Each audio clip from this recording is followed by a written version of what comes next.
What's up, everybody? Welcome to this edition of Our Kids Play Goalie special edition. Again, if you're not a goalie, you're not the parent or a coach of a goalie, don't click off. This show is for everybody. We're trying to actually do more goalie-centric content for everybody so we can better understand the position, but also how to develop the position, understand the position, how it applies to the game. So our guest today for this edition is Dave Starman. Again, I'll do his intro in a few minutes here. Someone you're going to want to follow online. He is very well versed in college and USA hockey. He's a coach. He was a goalie himself. There's a lot of gold dropped in this episode. I'll just put it that way. So make sure you stay tuned for that, no matter what position your kids play or what you are as a parent or as a coach. Also, getting close to the holidays here. So what the gang and I did is we put together some holiday deals for you. Head over to ourkidsplayhockey.com to check them out, or just email us directly at team@ourkidsplayhockey.com and just say, hey, I want to know what the holiday gifts are, and we'll send you all the information. We're doing everything from discounted team building, discounted products, discounted books, stocking stuffers, anything. If you're looking for a great deal for you or your team, again, the gang here put some stuff together for you. So just shoot us an email. We'll send them over to you. We won't bother you or anything like that. Again, team@ourkidsplayhockey.com, or check out the website, ourkidsplayhockey.com. But without further ado, enjoy this episode of Our Kids Play Goalie with Dave Starman, starting right now. Hello, hockey friends and families around the world, and welcome to Our Kids Play Hockey. Lee Elias here with Mike Benelli, and we are going to be hosting a special Our Kids Play Goalie today with a very special guest. If you're a fan of college hockey or USA hockey, you're going to know this man. He spent 11 years as a scout in the NHL, has been heavily involved with USA hockey as an instructor for over 25 years, and has coached the game at the collegiate and youth levels.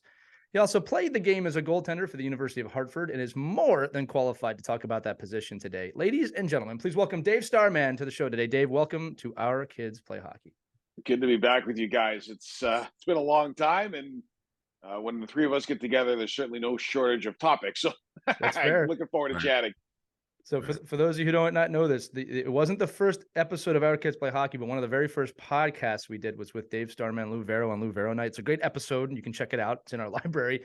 But that show, Dave, as we were saying in the pre-show, kind of gave birth to this show. So I guess Mike and I should be thanking you a little bit here, because without that show, this doesn't happen. That was a great night. I know we honored Lou Vero on Long Island that night for his contributions to hockey, whether it be in New York City, New York State. The coolest thing about that night was the amount of greater New York City alumni, and that I'm one of them, but it was great to see so many greater New York City stars that were there that night to honor Lou. And his contributions, obviously, not only to USA hockey, but to hockey in New York City and the surrounding area, I think sometimes go unnoticed. And this is now a grassroots area, I believe, for player development. And Definitely. He started it. There have been a lot of good players that have come through it. More importantly, there have been a lot of really good coaches that have come through this area that I think have helped foster a lot of player development in many different areas. But obviously, it all goes back to Lou. Yeah, well, we got two of those great coaches here today with you and Mike. I'll say that right now. And look, like I agree with you. That area of New York has definitely put a stamp. It's not emerging anymore. Like, it's got a stamp. It's got a history.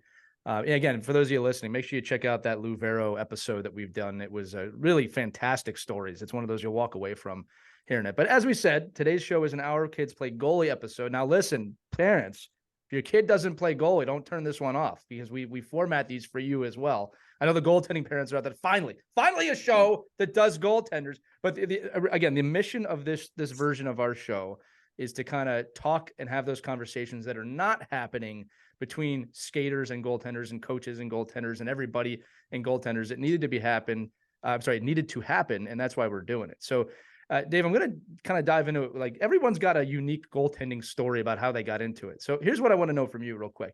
Were you voluntold to play the position like so many kids, or did you flock between the pipes and go, I'm a goalie? A little of each. It was actually my pediatrician that told me that I needed to play goal. I was an asthmatic as a kid, and that was the reason that Jacques Plante was probably my early goaltending hero, because he had to play goal because he was an asthmatic. And back then there were medications to control it, but certainly not like today. And I had a hard time going up and down the ice and keeping my breath. So my doctor, it's funny, I almost remember this, basically said to me, either you play goal or you don't play. And that's kind of how I became a goalie. And I've always joked in goalie presentations that there's a couple different ways you become a goalie. Either A, you're somebody's younger brother and need to get shot at. You're an asthmatic, you don't have skates, or you were just too heavy to play elsewhere. You don't want to do all that work, right? I mean, that was what we all were between 6 and 12. So I'm on the asthmatic side of that. Well, I'll tell you this: my son's on the asthmatic side of that, and he is really flocking to that position. He's about to be 9, but I'll tell you what, I'm severely intrigued with his intrigue into the position because he wants to do it. He wants to practice it. He's played in a few games. He's really loved it. He's defensively minded, and every parent that's a goaltending parent is telling me your kid's a goalie. And I said he's 8. Let's just let this play out. I might be fearing the inevitable here. Although I don't have any. I'm one of those parents. If he wants to be a goalie, I got no problem with that. I just want him to love what he does.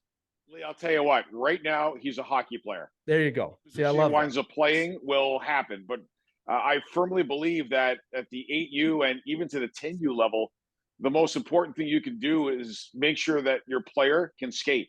And Right. whether or not they're skating in goalie equipment or not in goalie equipment, it's important that they learn balance on their feet, agility, how to get up after they fall down, some of the athletic components that go with skating.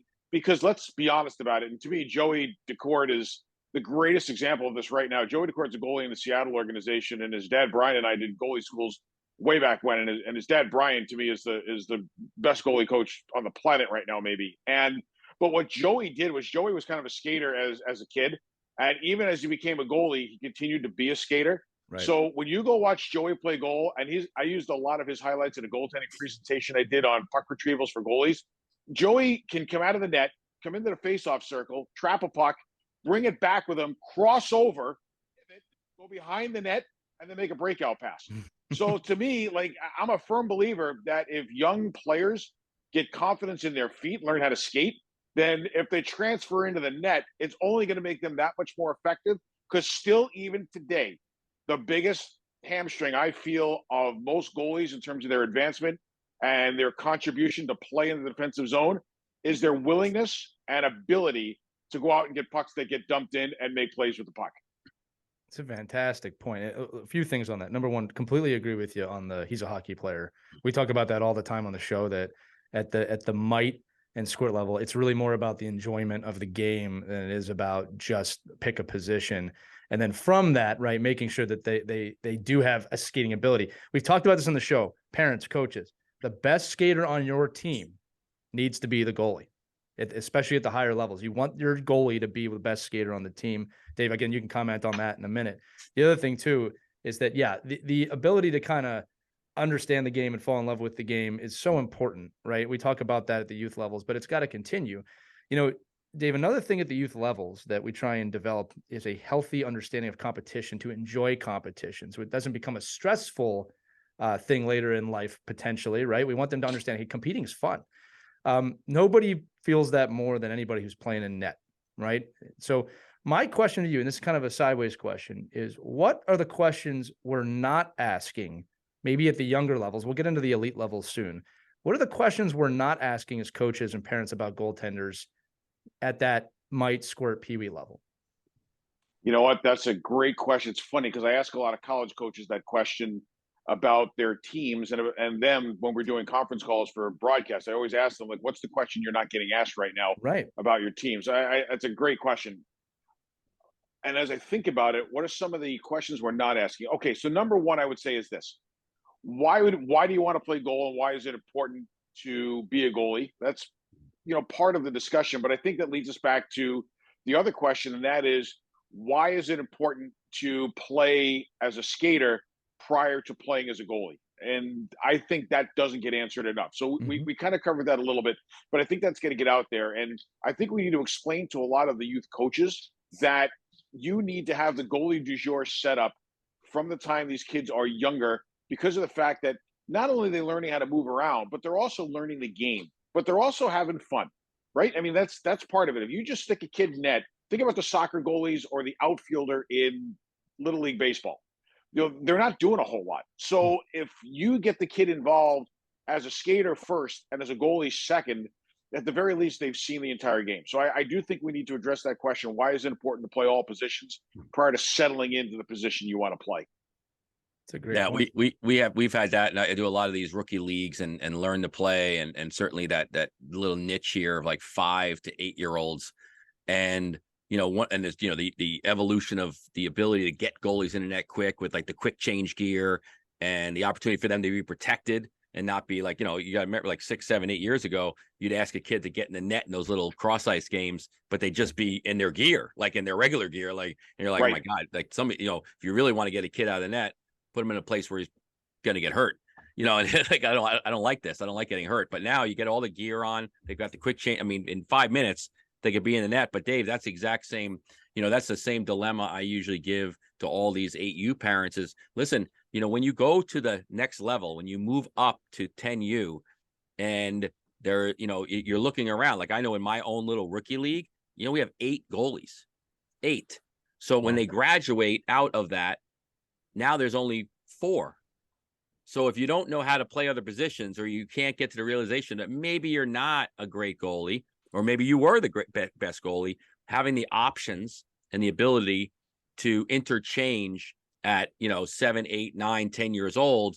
And the fact that most of us, you know, if we have goaltenders and you go to a game an hour away and the coach has a philosophy that he wants his goaltender playing the whole game, then maybe you better learn how to skate out so you can participate in the event rather than just sit on the bench and, you know, do the stats. But I think it's just, that's one of the, you know, one of the pieces I find that's a hard thing for coaches and parents to understand, is that the reason we want you playing out is not so much that we think you got to be a better skater, but also importantly that we want you to participate. Like we want you to be in a place where, you know, anytime you come to the rink, you could be very diverse in how you help the team. A couple of things on that, guys. And Mike, that's a good point. And you know, just real quick on that. First of all, whoever invented the quick change gear should be in the Hockey Hall of Fame. I mean, that might have been one of the best things that's ever, and I say that seriously, like that might have been the best thing that ever happened to the message that we have sent that goalie du jour at the younger ages is important, because if you can get a kid out of their equipment and into the goalie equipment, or basically just put the goalie equipment over them within 2 minutes, like now you're cooking with grease. Like I think that's important. So that's number one. Number two is, Mike, you make an interesting point here, and that is, you know, you get that game that's an hour and a half away, and at 10U, those games are 12-minute periods each. And it's funny, Eric Lang, you know, the coach at AIC, who you played for me in junior, and it was always a thinker outside the box. Eric said to me once, he was driving his kid to a youth hockey game from Springfield, Mass to Boston, 10U game. He goes, I'm driving 3 hours to watch my kid play for 12 minutes. Now, if you're the backup goalie, you're driving 3 hours to not play at all. So yeah, if you can get your backup goalie into regular gear and let them skate out for a game so they can enjoy the competition as well, I think that that's what this is all about. And I mean, I don't want to digress into how much they're traveling at the younger ages, but you know, to kind of yeah, but to put a bow tie a little bit on just this little topic we have, I think that the ability for players to play multiple positions is important, because I think it improves their understanding of the game. That's number one. Number two is, and Lee, you talk about questions that don't get asked. I think the question that also doesn't get asked is, if you're going to be a goalie, why is it important to use goalie skates? Or when do I put my young goalie into goalie skates? That also, question, I think, sometimes goes by the wayside, because I'm a firm believer that, yes, you want to keep your regular skates and learn how to play all different positions, and you can play goal at those little ages on your regular skater skates. But to me, once you have decided that your son or daughter is going to play the position, goalie skates is where you need to get into, because goalie skates are cut to go side to side. Goalie skates are cut to do the things that the modern goalie is now doing. As you know, not that we weren't doing it, but the modern goalie needs to be on goalie skates because of how much they use their edges and because of how much they use and rely on the full blade being able to touch the ice, as opposed to regular skater skates where only maybe an inch of it is on the ice at any given time with the way that it's rockered. Yeah, and it's also the way that now when you go out of the quick change gear into real goalie pads, it's also the way the goalie pads attach to the foot. So I think you have to be aware of, like, that's a big difference in just 2 pads hanging off a kid's legs to a strategic ability for a kid now to move in goalie pads with goalie skates. And one of my pet peeves, so if we're speaking to the volunteer dad or mom that's on the ice, or you have the high school kid that goes out there and you're helping with 8U and the kid's in quick change gear and they're wearing their normal skates. I mean, this is where thinking about, okay, am I ripping pucks on this kid? He doesn't have protective feet on. And am I using a blue puck, which is lighter? But just all those little things where you're thinking about, you know, we don't want to, we want the kids to experience the real sport of hockey, But we don't want to hurt him, right? And we don't want a broken foot because I was blasting pucks from the top of the circle on my quick change gear goalie. So you I had think a it's bad day at work. Yeah, Get over there. Just say, wow, I could get really behind this thing and feel pretty good about Got a new this. stick. Yeah, But just being aware, of those little things. A lot of all-stars go top shelf on the 8U kids. It's impressive. Well, we're gonna get to net size. We're gonna get to net size in a little bit, but I think you're right. This is like, it's not your time to light up the 7-year-old. Yeah, no, absolutely. Dave, you brought something up too. I want to kind of get into it. And again, for the audience, we will talk about kind of elite goaltending in the show as well. But you mentioned earlier about how important it is to get out of the net to experience other positions. I mean, look, that's kind of a life skill in general. That's not just to hockey, right? Any sport, you want to play multiple positions. In life, you want to have multiple jobs and try different things to see what you like, what you don't like. Right. But here's my question for you. Now, again, I never played goalie. All right. I like to think I have a pretty good grip on the game. But something I know I've never experienced is I've never been in a net for 60 minutes straight, like a full game. And I've never Neither have I. I've never seen the game from that perspective. So tell me what the game looks like from the net in a way that maybe as a player I don't understand, and how important it is for the goalie to really understand everything that's going on the ice. Because, and again, this is just the quick side part of this, is that I saw this in Mike. I talked to this once before. This mother was aggressively coaching her son who was in net with real goaltending advice for a kid I could tell had no idea that was going on in front of him. He's too young, didn't know the game. So she's telling him, do this, do that. But I could see he wasn't connecting why. First off, nobody should be doing that to a kid at 8, but there was no connection there. The kid didn't understand the flow of the game yet. So can you dive into that? Yeah, Lee, this is the best. I will tell you this. I can't tell you how many pro, college, and junior coaches have all talked about keeping the bench calm as games are going on and not really yelling and screaming a ton from the bench, because the human brain is not fully developed, doesn't have the capacity to process what it's hearing and then act upon it, mostly ever, but especially at the younger ages. But yet every parent on the planet thinks that they've got this innate skill that by yelling at their kid's automatically going to get better in the 3.5 minutes that they're playing that game. It's the greatest paradox that I've seen in sports, and it yet continues to happen. Wait, you mean that doesn't work, Dave? Is that the jury? I think. Well, it's a proven fact. It's a proven fact, and Dave knows this because he's from the New York area. But it's a proven fact. If you're in the Garden and you yell "shoot," it will work. They hear you. It will work. And Terry Panarin hears it every time. See, Barry Beck didn't. That's why he got traded. You remember the old days of shoot the puck, Barry? Barry never listened to Bill Chadwick, so he never, he got traded. But I do think that comes to how the game looks from the net. It's funny. I put my keys down an hour ago. I can't remember where I put them. So I'm trying to think back of what this looked like 30 years ago. But I will tell you this. The perspective that you have when you watch the game from the goal crease is amazing. It really is. Everybody should try it, especially at the higher levels with speed and I think in today's game with some of the more dynamic play that's happening now as opposed to what was going on in the 80s and the 90s, I would love to play a game in goal right now just to see how the game has changed, how much faster it is, how many more lanes get filled with different ways, the different offensive tactics and different ways that we're defending against the rush or defending against offensive zone play. But the thing that you see is the depth perception of the game. You get to see spacing, you get to see speed, you get to see where space opens and closes. And to me, that was the best part of it. But the other challenge always was, remember, there's 3 to 4 feet behind the net that you can't see when you're looking forward. And there's, let's say, 196 feet you can't see when you're looking backwards. So the great challenge always was, how do I know what's going on behind me or what's going on in front of me if I'm looking a different way? And that to me was always the great challenge of playing goal. Now, one great trick I learned, and this is for the goalies that are out there now, sometimes when you look behind the net, there's play going on behind the net, and you want to know what's going on in front of you. Your peripheral vision, you can't use it at that point because your head is too turned.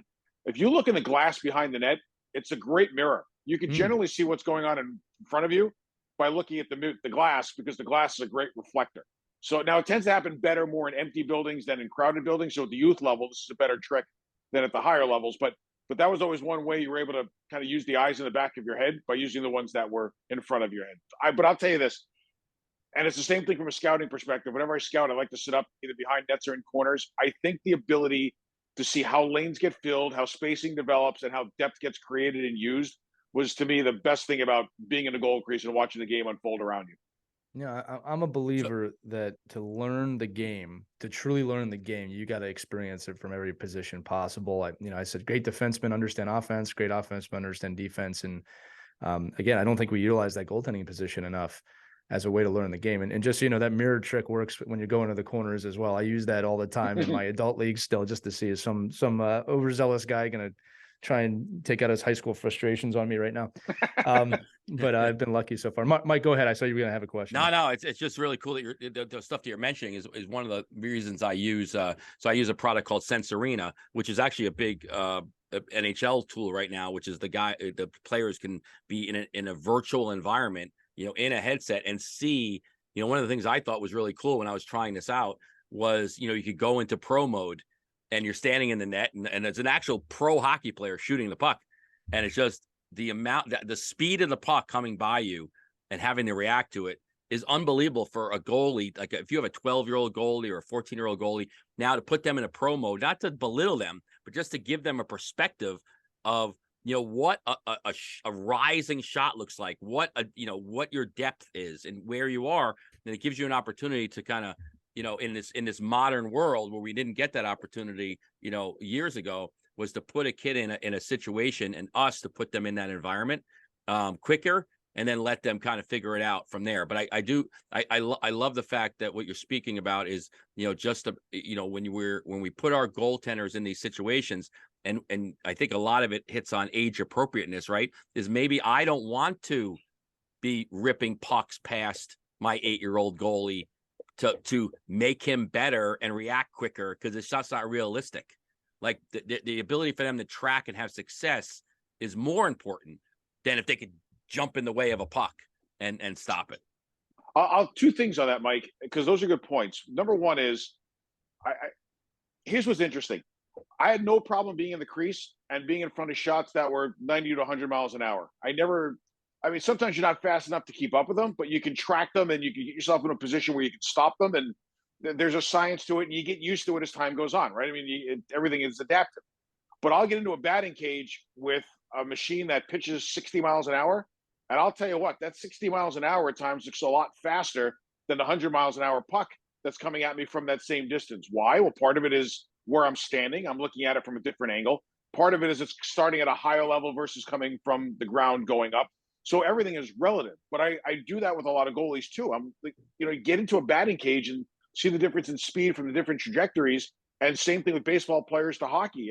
It's all speed is one thing, but where you're processing it and how you're processing it is a whole different story. So I do think that's always been a good exercise for people to understand, again, speed, depth perception, and tracking. That's one way. It's the same speed, but it's certainly two different looks at what's going on. And then with some of your younger kids, like I'm the goalie coach for the Long Beach Sharks, which is a team in the NA3, and I've worked with a lot of older goalies too, whether it be college kids or junior kids. And when it comes to the speed of the shots, like to me, I can't shoot the puck as hard as the kids that they're playing against, so I don't even try.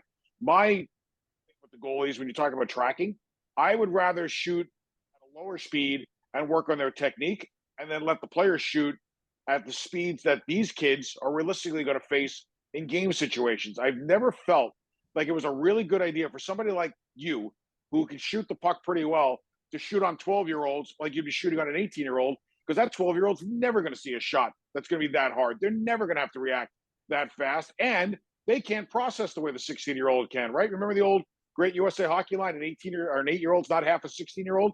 Well, that's all part of it. So to me, whatever you're working with, you brought up the word age appropriate, and I think that's important.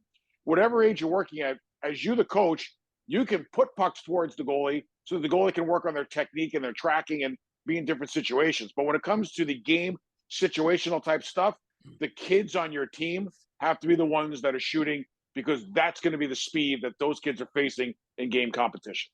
All right. So I want, before we get off the youth hockey topic, and I know, because obviously we could talk about this the whole time, but I don't think we want to. So I just want to ask you, just from my perspective, because I don't say it's arguments, but I'm always having a philosophical back and forth of where we are right now at the youth hockey level with 10U goalies.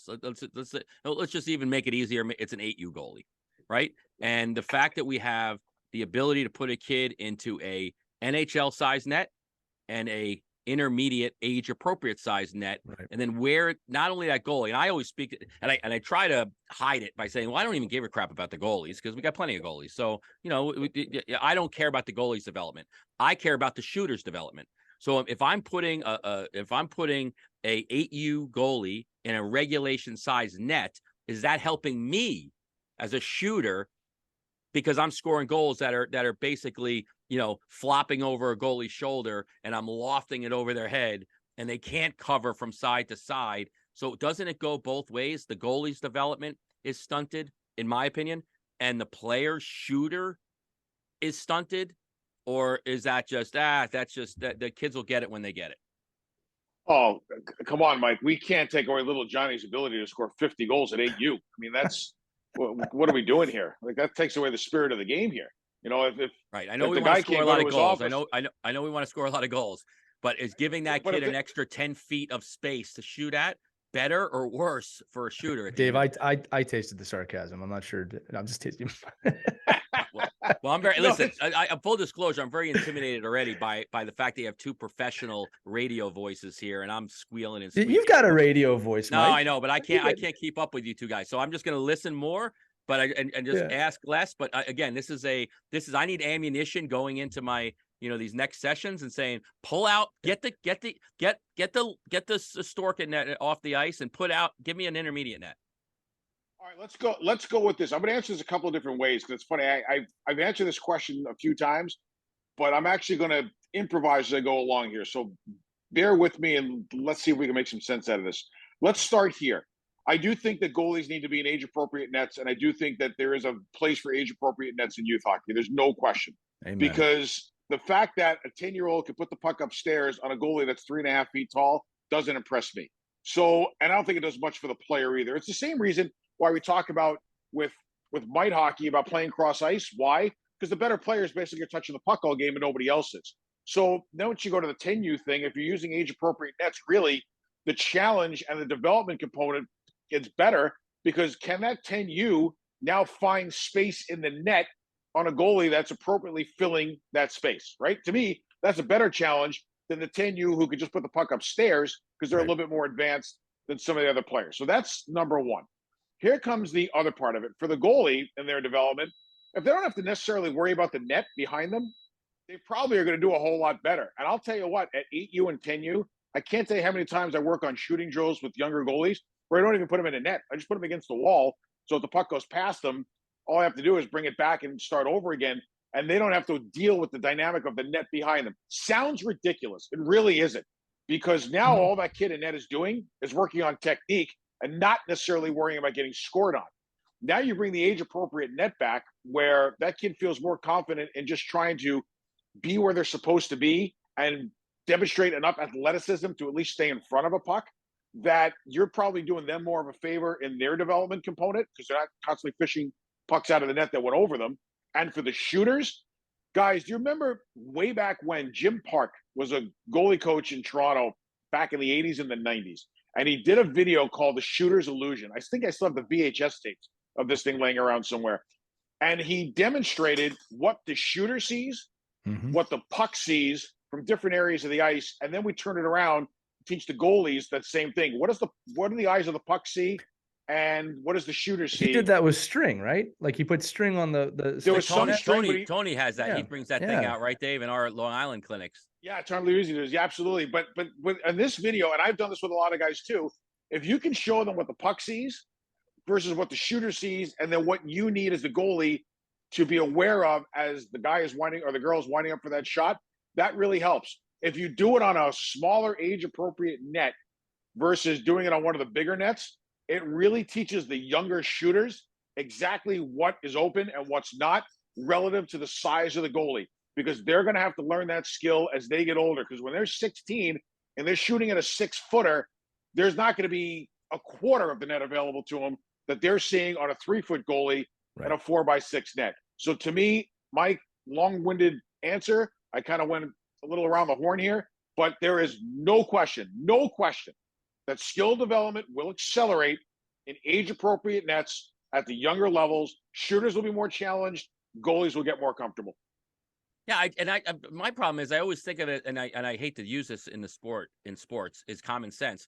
And I'm like, well, if a kid goes paddle down and he's like going post to post in a mini net, that looks like a real goalie. Right. Like that Yes, kid it does. now, this kid's paddle down. He's going he's going post to post in a regulation net, and the puck still goes by him. He's like, I was in perfect position. Yeah, but there's 4 more feet on either side of you that you can't cover. So You want a great one?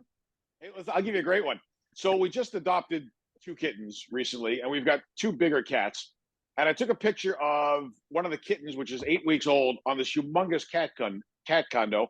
And I took a picture of the 12-year-old cat on the cat condo, and I showed it to a couple of people. I said, what looks more appropriate? What looks like it fits better? Like, if you look at the kitten on this humongous cat condo, they're invisible. You look at the big cat on the cat condo, it looks like it belongs there. Yeah. And Yeah, that to me was the perception. If you put food on the top of that cat condo, and that cat had to struggle and fight and figure it out how to get up that cat and hold on and claw and maybe he had to give it a little push to get up there, but you know what? It got better because it had to struggle, or it fell off and broke its neck. So I think it's just about a matter of. So extreme. Sorry. What are we putting? Like, where can we make it successful? We talked about it earlier. If I want a successful goalie, if I want kids to gravitate to position, I can't just give them cool colored helmets and really snappy gloves. I've got to give them an opportunity for success. So if I'm in a net that's the size that it's the same reason why across the world youth soccer players play in smaller nets, right? Let me can have success. Challenge you for 1 second on this point, Mike. Let me challenge you for 1 second on this point.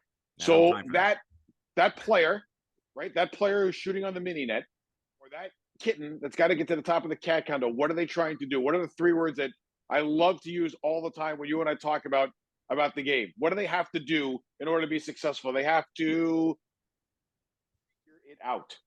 And Yes. I'm a big believer that the figure it out component has gotten away from us a little bit because, first of all, coaching is so much better now than it was when we were playing.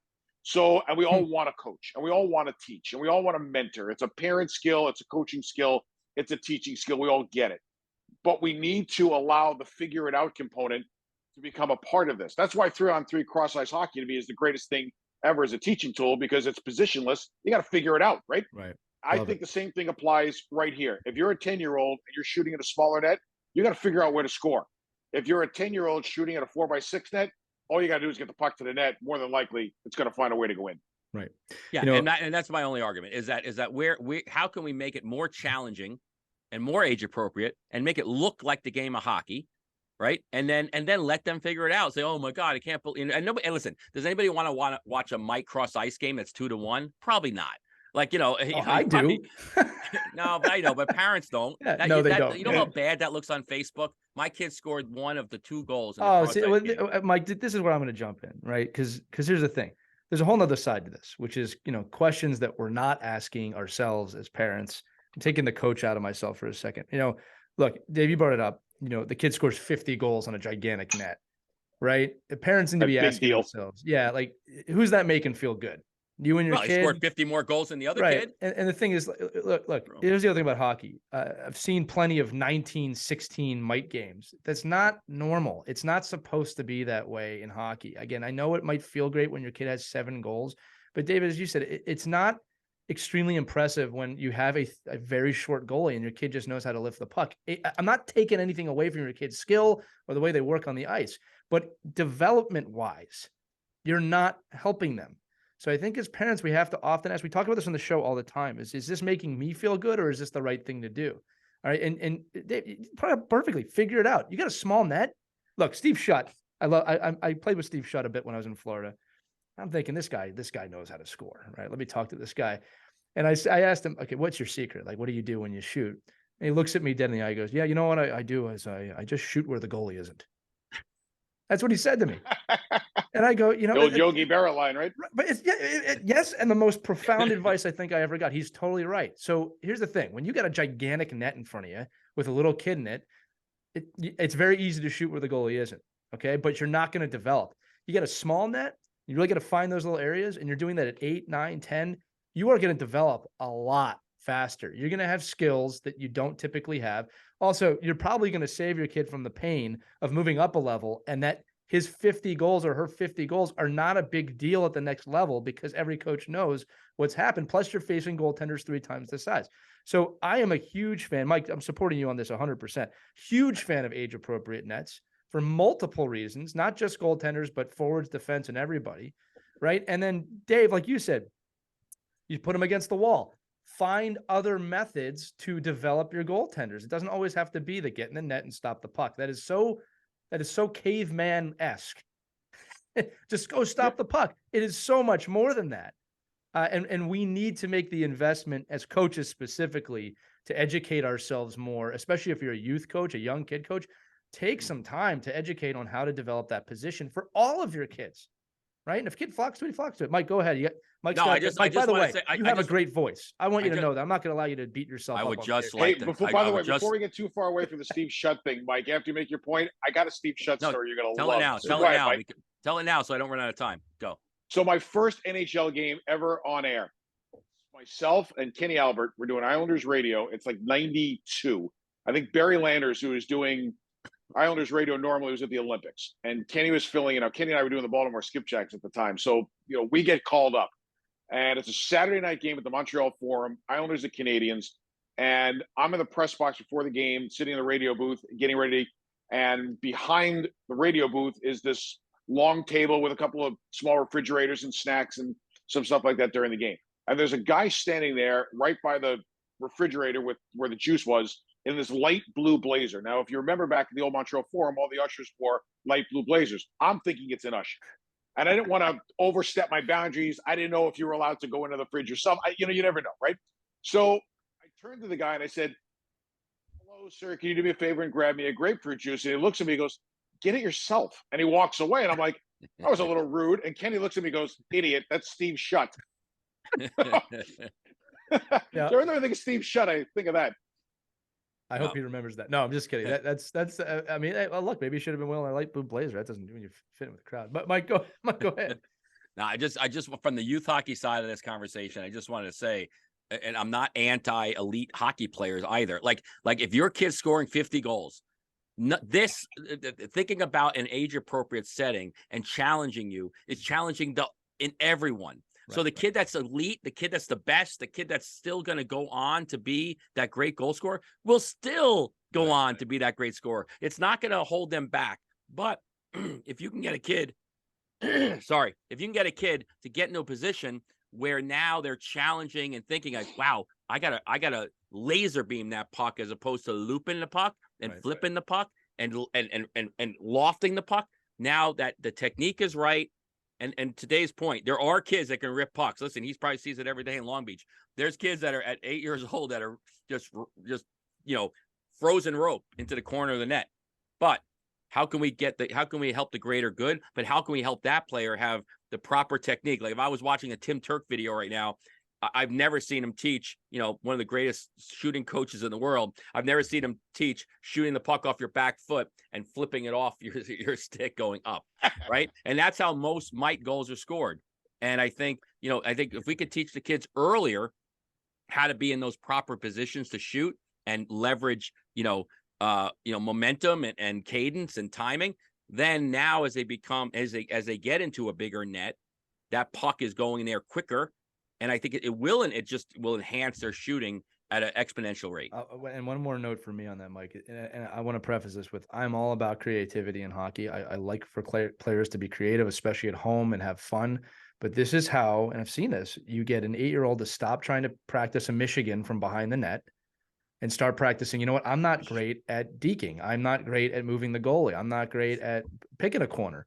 And again, I don't have any problem with kids practicing Michigans, right? It's a fun thing to do.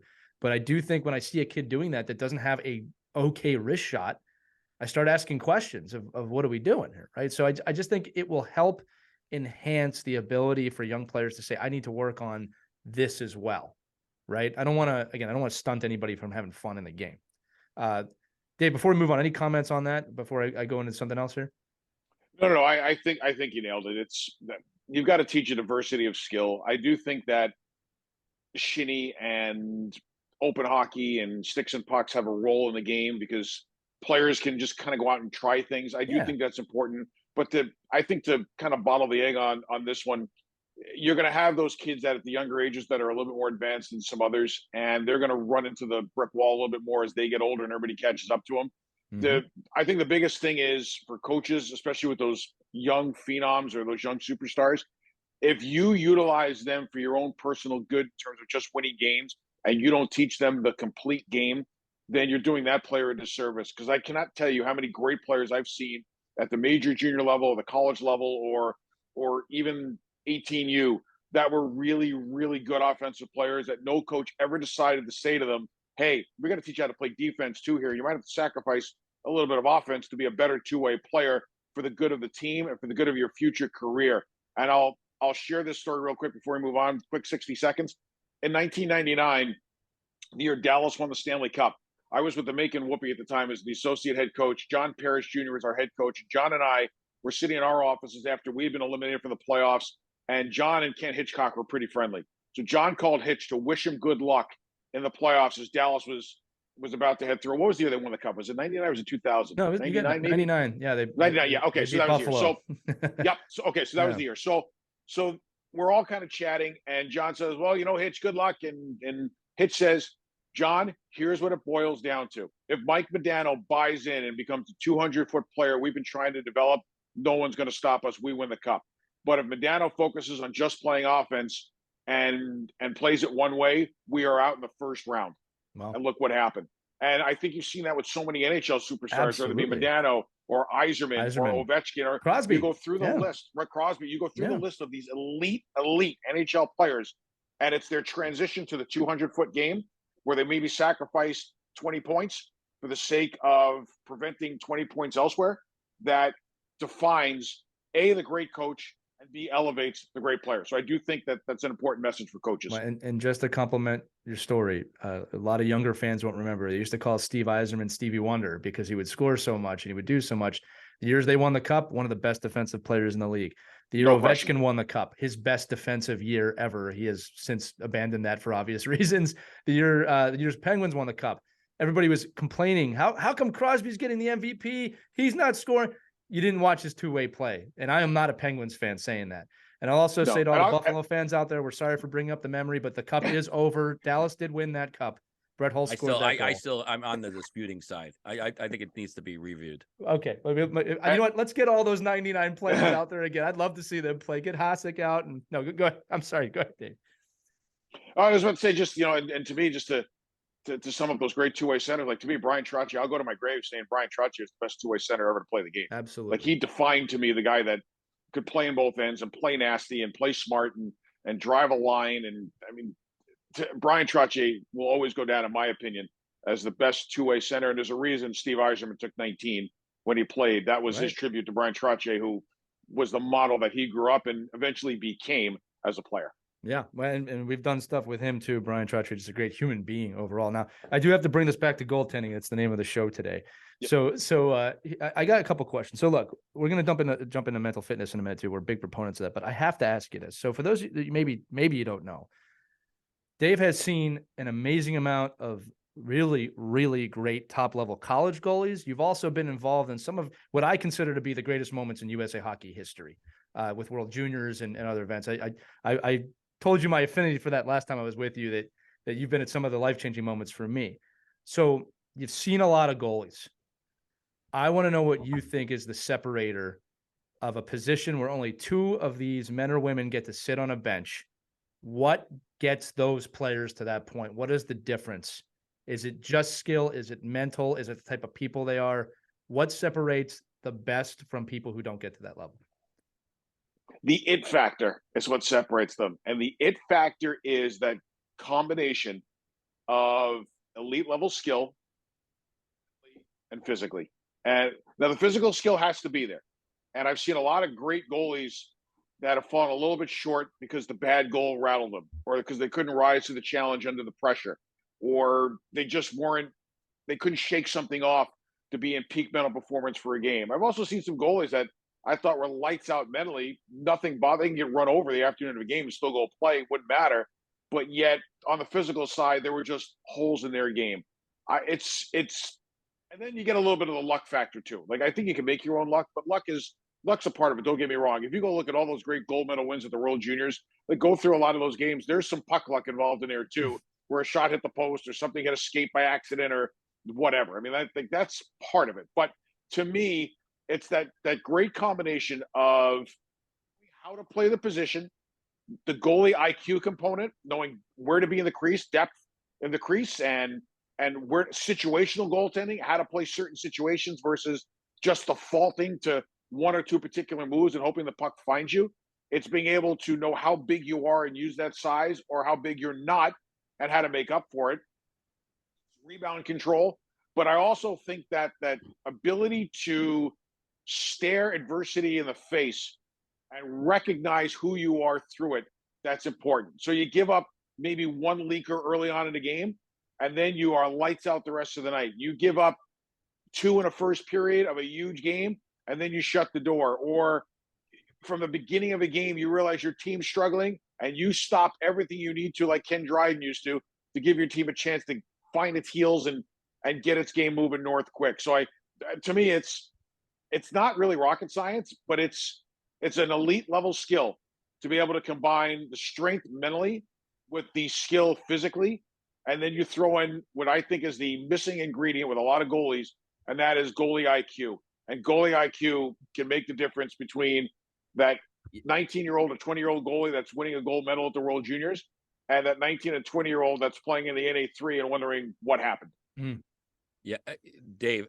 So, yeah, I love this. So I think it's a matter of, I mean, but all these things, right? All these intangibles, all these it factors, all the pieces you're talking about with our modern goaltenders right now, our 16, 17, 18-year-old goaltenders. And this is what I see from the players that I work with, that a lot of them feel like this is like they're a gamer, like that they don't have to have those qualities in practice.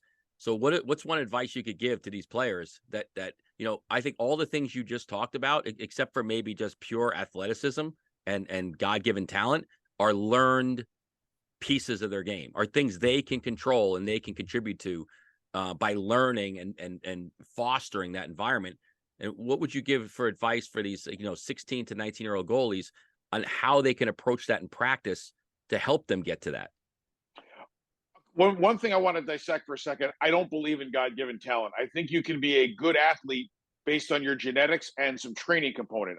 But I think nobody is a natural goalie. Nobody's a natural goal scorer. Nobody's a natural running back. I mean, those are all things that have to get developed as you go along based on whatever genetic athleticism that you happen to be born with. And I think we can prove that there are just some kids that wind up being better athletes than others, and it has to do with the genes that they're born with. So that's number one. On the practice thing, you just nailed it. I can't tell you how many kids will say, well, I got to get a good night's sleep because I got a big game tomorrow. Well, think about it. Unless you're the goalie who hopefully is going to play the whole game, at the older levels, that you're not going to get knocked out of it because you stink. But with the philosophy, sometimes it's, well, I've got to be on top of everything. I got to be rested and hydrated and fed properly and clear my mind because it's a game tomorrow. Realistically, you might play 12 minutes in that game. You get on the ice for an hour and a half practice, you're on the ice for an hour and a half. Practice should be a lot harder, more challenging, more demanding physically, mentally, emotionally than a lot of games are. And way too many kids are like, well, it's only practice tomorrow night, so I don't have to get a great night's sleep. And, I don't have to drink as much water, or I don't have to eat properly. That's nonsense. Habits that you form early become the lifeblood of what you wind up doing later. And if you don't build in the habit of practice means something, and practice is important, and practice has to get prepared for, there's no way you get to the levels that we're talking about. It's impossible. It's the outlier maybe, but for 99.5% of the others, there's no chance. So that is something that, and parents to me are to blame as much as anybody for this, because the parent will be like, well, do this, do that, do this. It's only practice night. Don't worry about it. And if you get to practice 20 minutes for practice, you just get dressed real quick. That's not that big a deal. Oh, that's nonsense. Because if you don't stretch before a 90-minute practice where you're going to play 90 minutes, if you don't get there in time and you're not properly hydrated and fed, and you get there and you just kind of ad lib it and wing it and get dressed real quick and whatever, that's when you're going to get hurt. That's when you're not going to be very good. That's when you're going to have other things on your mind. You're rushing. You're not mentally prepared. So the mental component, physical preparation for practice has got to be as good, if not better, than what you're doing for games. The games is the final exam. The practice is the classroom. And if you're not prepared for the classroom, there's no way you pass the final. Yeah, and I think that's my point, is that's a learned behavior. You just don't wake up one day as a 17-year-old and go, oh yeah, well, I know how to do those things. Like this is where our kids need to start saying, well, don't worry if those guys think you're a wacko or and it's forwards and goalies. Like just knowing that you're preparing for practice because that's your competition. Yeah, that's the time when you get 90 to 100, 150 shots on net. I think a lot of coaches forget, and Dave, to your point, and maybe it's because we're not educating the parents enough to let them know, like, my practice is so important that you need to treat it like it's the biggest competition of your life. Amen. Every time you come to the rink, because that's how you're training your brain and training your body and training your preparation. So that, to your point, when you get to the game, it's like, okay, well, this is fun. This is the fun part. Like Mike, let me share a great story for you, because this proves it at the college level. There's a kid who's playing for the University of Nebraska Omaha right now. His name is Johnny Tyconic. He's a draft choice of the Ottawa Senators. He's a special defenseman. He can play. Now, he was at the University of North Dakota back when North Dakota was loaded, and just about all of that defense corps at North Dakota when he was there has matriculated to the National Hockey League. I mean, you're talking about, I think he preceded Jake Sanderson, but he probably caught a little bit of him. And Tyler Clevin is another one who's going to be, in the big leagues. I mean, they got a whole bunch of Bernard Dockers is another one. So, I mean, they got a lot of guys there that were on that defense corps. And Tyconic transferred mostly because he knew that he needed to play more, and there was just not enough minutes for him to play at North Dakota. But when he got to Omaha, his coach is Mike Gabinet, and Mike's grandfather, Claire Drake, is a Hockey Hall of Famer as a coach. And Mike said that the lesson that John Tyconic learned at that level was that it's also cool to do the right thing.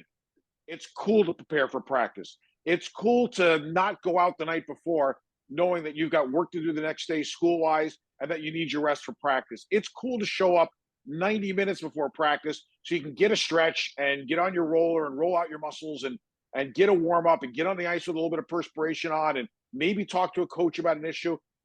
The bottom line was, it's cool to do the right thing and to lead by example. I think a lot of younger players are afraid to do it because they're not empowered to do it. But I think it's an important lesson.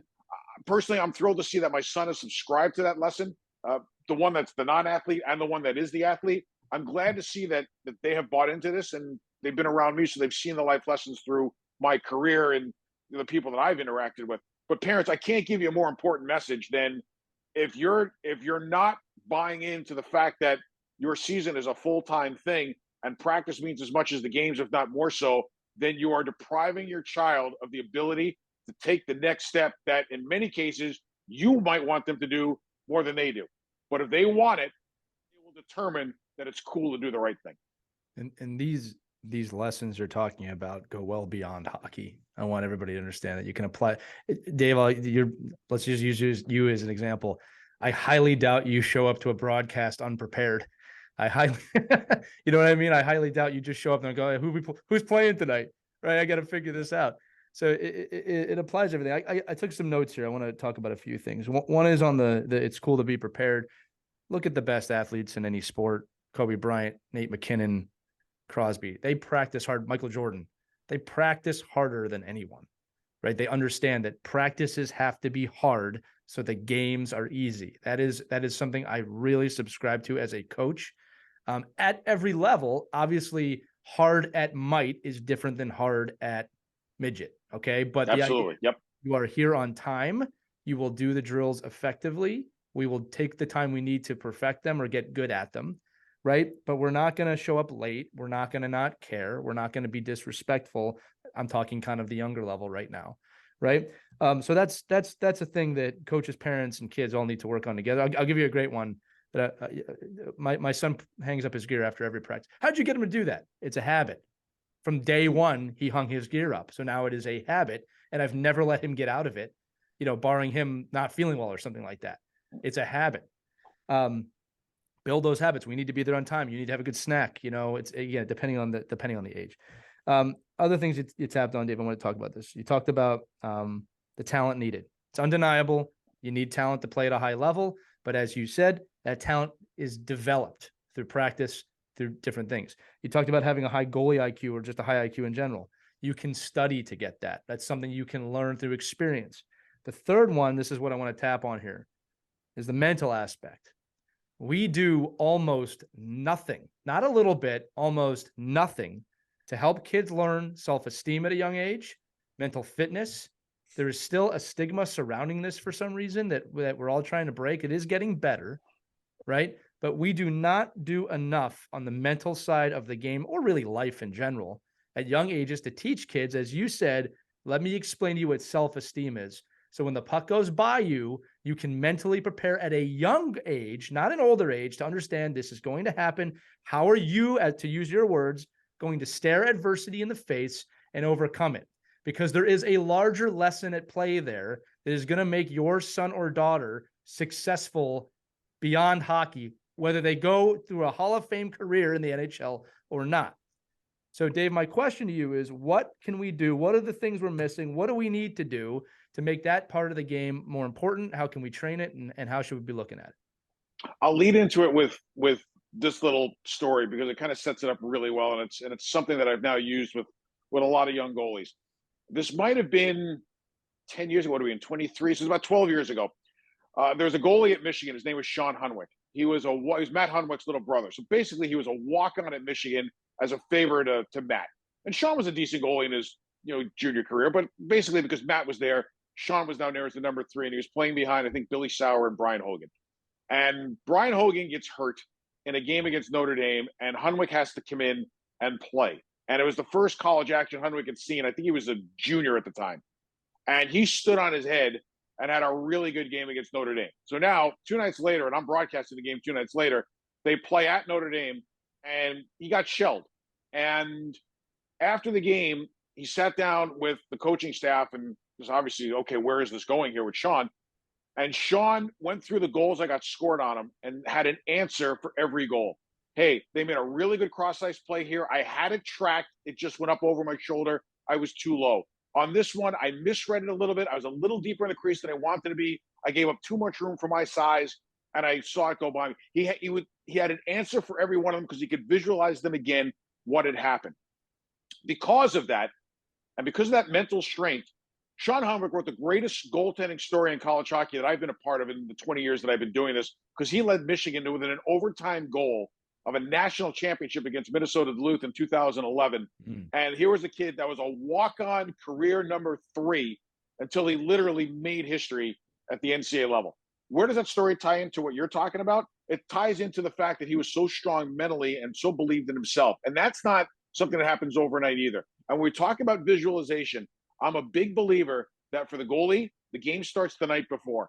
And once you get to a certain age, whether it be 14 or 16, I think you need to let the goalies know what game they're going to play so they can start mentally preparing and start visualizing themselves going through saves the night before in bed as they're going to sleep, and through the day, they can mentally prepare themselves for what they're going to face that night. Because if they've already played the game in their head, the game gets much easier to play once you put your skates on. I thought for myself, and I was no huge success story as a goalie, but to me, whatever modicum of success that I was able to gain was through the mental preparation leading to the physical preparation of once I put my skates on, got out there, I was ready. And I think for what we need to do on the mental side of things, it is so important that we start to establish that part of the practice routine, part of the game routine, part of the learning routine is teaching these kids some inner self-reflection, some inner accountability, and the ability to visualize what their skill set is and what their role is in the game they're about to play. No different than having them go through a practice test in school before they go through it. Like in New York State, right? We have the regents. You do 1 million practice regents before you actually take the regent, because you're visualizing the question. The SAT, you're visualizing the questions. I think for athletes, it is so important, the visualization component, because that helps lead to some of the mental strength you're going to need. It's a fantastic answer. And I'll tell you, it's funny. You reminded me of a moment with my kid where he was very anxious about these pre-tests and his homework because he didn't want to get the answer wrong. right? We've heard this. And his mom, my wife said this so well. She goes, they're the practice. They're where you're supposed to mess up so you can prepare for the test. And I thought when she said that, what a great lesson he just learned, right? And I wonder Lee, how I'll many give you people another teach one. him that. Let me give you Yeah. another one right here. This just happened. I just did the Michigan Penn State game last Friday night. And Yeah. in preparing for the game, I'm talking to Sean Hunwick, who's the first year interim head coach at the University of Michigan. Not Sean Hunwick, Brandon Arado. I have Hunwick on the brain now. And Brandon is an elite level skills coach. He was a skills coach at the Red Wings. He was assistant coach at Michigan. He's a good player at Michigan. And so he's got a really young team, which is kind of the mantra at Michigan anyway. They got a lot of one and dones and two and dones. They got a lot of high end kids.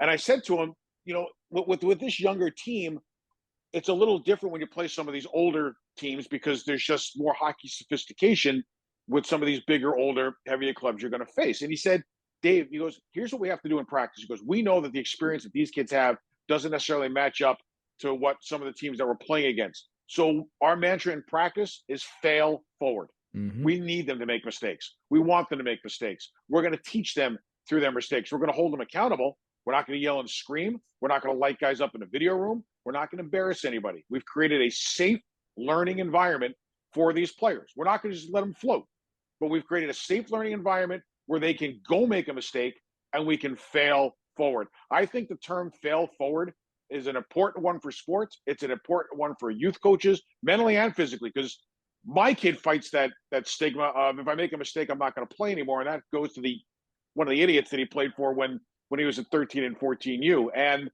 I think that the philosophy of I need to go out and play the game the right way. But if I make a mistake, is somebody going to be there to teach me how to do it correctly and rebuild my confidence, as opposed to I get back to the bench and I get the look or whatever, and I never get any better and I never get past it. Man, parents, coaches, rewind this episode 2 minutes and listen to that again. That was really well put, and fail forward is 100%. We got to teach, and you got to teach your kids not to fear failure, because it's the only way you're going to learn. And this goes back to what we were saying before about the kid putting in 50 goals or little rainbows into the net, not failing enough. On those little nets, you're going to fail a lot, and it's good because you're going to learn. Same thing for the goalies, right, and the skaters. Mike, before I close this out, I wanted to throw it over to you if you had any final questions. Dave, you've been fantastic. No, I mean, I just, like I said, my only recommendation with Dave is to, follow him on. He does a 100%. session on the coach's site.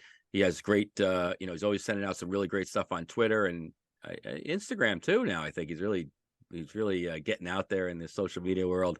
But he has, the Instagram thing. It's, by the way, Instagram is so serene. It's like a Zen garden to me. Twitter to me is a nightmare, but Instagram has become a very soothing place to be. I've noticed in the social media world. Yeah, and you have some great stuff on there, and I think it's just like one of those things where I try to, I'm involved with so much hockey that I try to find people I can just digest little pieces from, and I think Dave's content is great, and certainly if you get a chance to listen to him on one of the live broadcasts in the college hockey world, they are great. They're really informative. If you could follow it or along on Twitter, you get to rip him apart a little bit, and he rips right back. So that's why he loves Twitter so much. Yeah, it's a real cesspool out there. But again, you get to really listen and I think educate yourself to the game and just pick up all those little things. Because I think one of the things that I tell people about Dave is that he's in the room with the best college hockey coaches there are in the country, and if he can give us something from the room, I don't need to be in the room. He's getting us that information. And I think just hearing just the little like tidbits of information that come out of there that you can use at your own kids and your own players, is gold. What's interesting, Mike and Lee, that's a good point. I mean, I don't mind being a conduit of sharing a lot. And the college coaches, I always say to them, do you mind if I share this, whether it be on air or whether it be with youth coaches or whatever? And they're like all for it.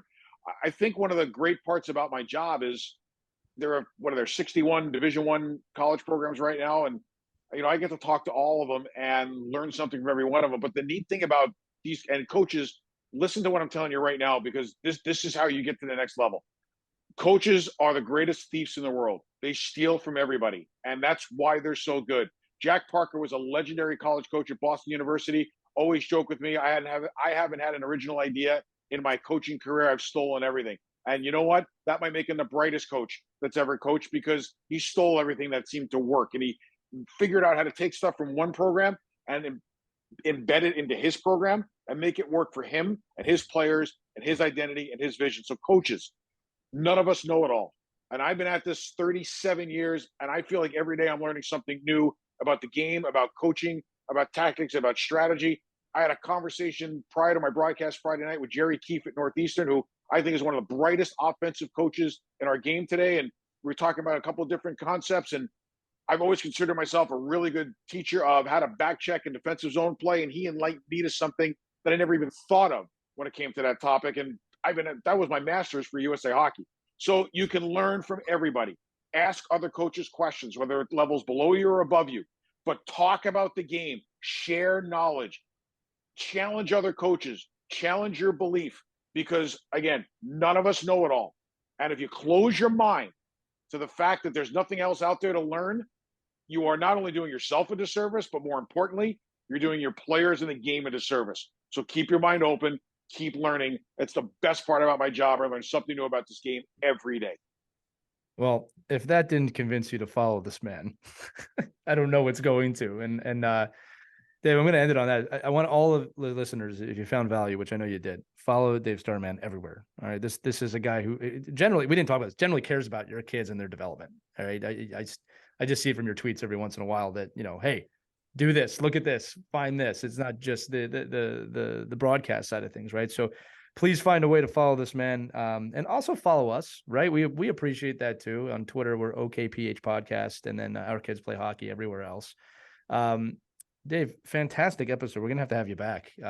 Just a lot of insight today, and again, you just said at the end, we want to learn. I learned a lot today just from talking to you. So thank you so much, sincerely, for being here.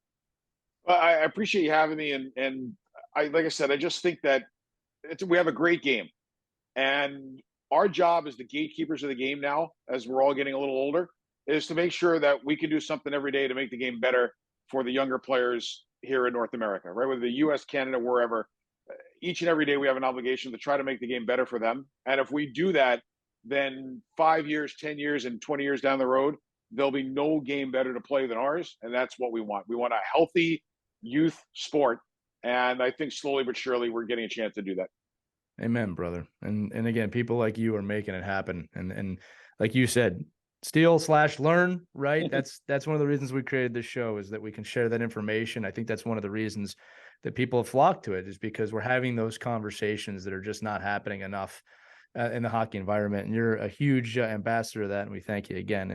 And as I said, audience, if you found value in this episode, share it in your team snaps, share it in your team chats, share it with the goalies on your team and the players to let them know that we're trying to spread that word. And again, all the episodes can be found at ourkidsplayhockey.com or wherever podcasts can be heard. So for Dave Starman and Mike Benelli, I'm Lee Elias. This has been a great episode of Our Kids Play Goalie, a subset of Our Kids Play Hockey. Make sure to tune in every week. New episodes come out on Saturday mornings. And again, we once again just want to thank you, audience, for being the best in the business. So with that said, have a great week, everybody. We'll see you next time on Our Kids Play Hockey. Take care. We hope you enjoyed this edition of Our Kids Play Hockey. Make sure to like and subscribe right now if you found value wherever you're listening, whether it's a podcast network, a social media network, or our website, ourkidsplayhockey.com. Also, make sure to check out our children's book, When Hockey Stops, at whenhockeystops.com. It's a book that helps children deal with adversity in the game and in life. We're very proud of it. But thanks so much for listening to this edition of Our Kids Play Hockey, and we'll see you on the next episode.